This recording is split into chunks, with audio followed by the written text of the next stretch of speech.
9:15, the bomb is dropped. A short time ago, an American airplane dropped one bomb on Hiroshima. This is how the Second World War ended. An atomic bomb on 2 Japanese cities. But before that, armed forces chiefs had another plan. The biggest invasion in military history, to force Japan to surrender. American soldiers who had fought their way across the Pacific in bloody battles, from the Philippines to Okinawa, would be called on to make one final assault on the Japanese homeland. Casualties soared to 1,000 a day. If we landed there, I would not be sitting there. We knew we were going to beat them, but how much was it going to cost us? So what were these secret plans? And why did political and military leaders in America go to almost any lengths to ensure X-Day would never come?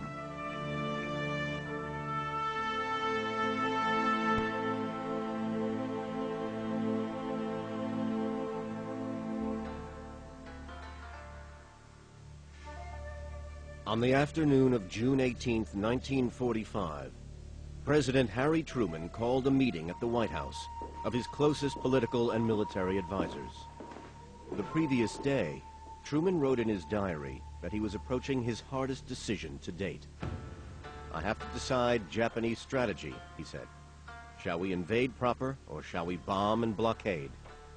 The meeting lasted 1 hour, and by the end, Truman had confirmed the strategy that military planners had been working on for years: to invade Japan. This was Operation Downfall. One of the really fascinating things about reading the minutes of that meeting is right at the very end, Truman has inserted into the minutes a statement that says that Joint Chiefs of Staff, having carefully considered all possible options, unanimously recommend that the proper course of action is an invasion of the Japanese home islands. Truman was aware that this apparent unanimity concealed crucial differences, especially between the Army and the Navy. How many Americans would have to die in securing victory over Japan was an issue that would divide politicians and the military leadership. The Navy had studied war with Japan for decades, and it concluded that invading Japan was a path of folly because it would inevitably produce completely unacceptable levels of casualties. Hence, the Navy favored blockade and bombardment. The Army, led by General George C. Marshall, believed that the quickest way to end the war with Japan was to go in and invade the Japanese home islands. The minutes of the June 18th meeting make no mention of the top-secret development of the atomic bomb, even though the first devastating test was only weeks away. So as the meeting broke up, the bomb was as yet an unknown and untested weapon. The immediate course was clear: to prepare for invasion.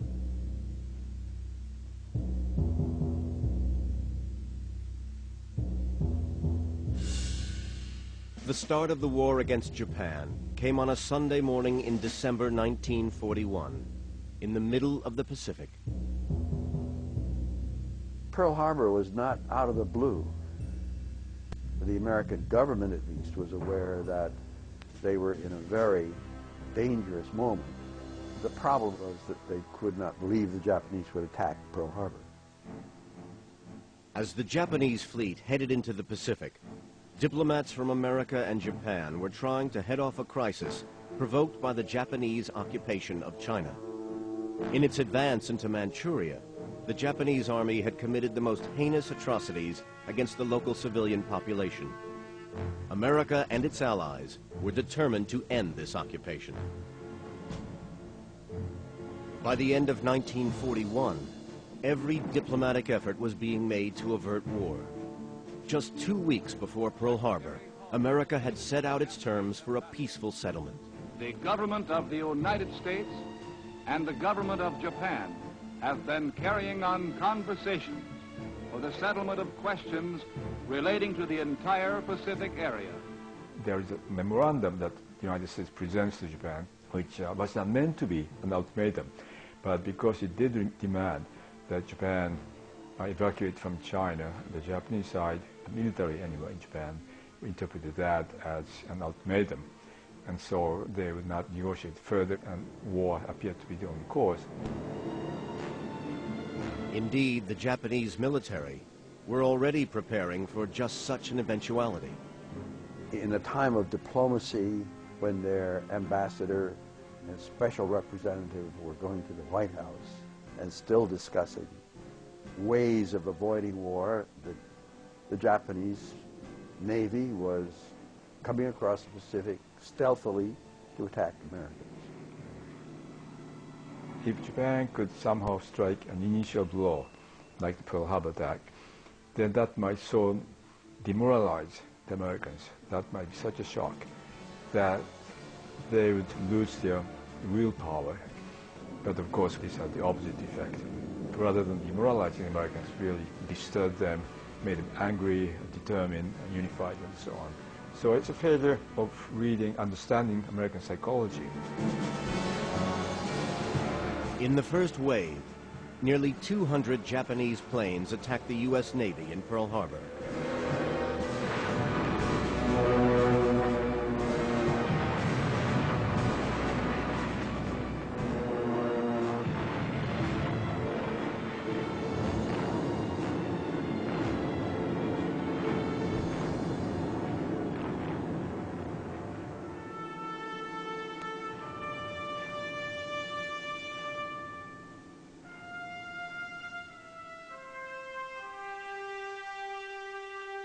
The fleet was devastated. 2,500 Americans were killed. Another 1,000 were injured. Coming as it did while the two countries were engaged in intense, if floundering, diplomacy, the attack was regarded as treachery of the highest order. The feelings of America were expressed by President Roosevelt in a broadcast to the nation. December 7th, 1941, a date which will live in infamy. The President, and I think practically every American, believed firmly that the Japanese had done a sneak attack on the United States. Sinister. You couldn't trust the Japanese. I ask that the Congress declare that since the unprovoked and dastardly attack, a state of war has existed between the United States and the Japanese Empire. So what had been essentially a European war was now a world war.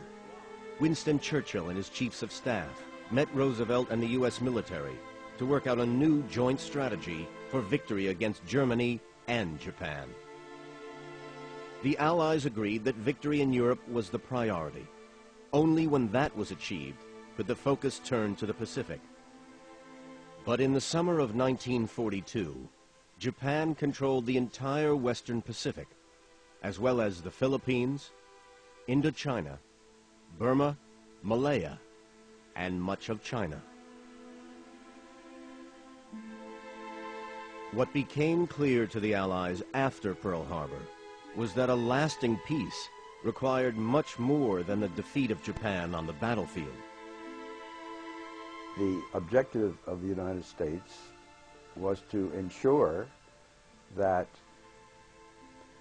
the Japanese government was not in the control of the military, and therefore that unconditional surrender was necessary because you could not change Japan unless you occupied Japan.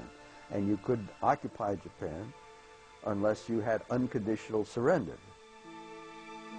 This might only be achieved by a full-scale invasion of the Japanese mainland. The cost in American and Japanese lives would be great. But first, the Allies had to begin the recapture of the Pacific, beach by beach, island by island.